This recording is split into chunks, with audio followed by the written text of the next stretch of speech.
Day 4 in Bangkok. మనం ఒక్క సెలబ్రిటీని దగ్గర నుంచి చూస్తేనే ఆ రోజు నిద్రపోము. అలాంటిది ప్రపంచంలో ఉన్న ఫేమస్ సెలబ్రిటీస్ అందరినీ ఒకేసారి చూస్తే రియల్ కాదులేండి, స్టాచ్యూసే. మీ అందరికీ తెలిసే ఉంటుంది మేడం తుసౌడ్స్ వ్యాక్స్ మ్యూజియం గురించి. మేము ఇక్కడ బ్యాంకాక్లో ఉన్నప్పుడు ఈ మ్యూజియంకి అయితే వెళ్ళాము. ఈచ్ పర్సన్ టికెట్ వచ్చేసి 1500 రూపీస్. మేడం తుసాడ్స్ అంటే వరల్డ్ ఫేమస్ పర్సనాలిటీస్.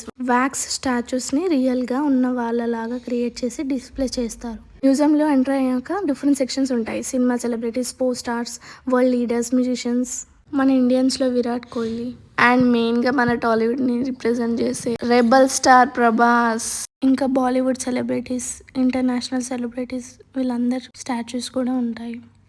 మ్యూజియంలో ఇంకో ఇంట్రెస్టింగ్ థింగ్ ఏంటంటే మీరు సెలబ్రిటీస్ పక్కన నిలబడి ఫొటోస్ దిగవచ్చు. కొన్ని ప్లేసెస్లో స్మాల్ యాక్టివిటీస్ కూడా ఉంటాయి.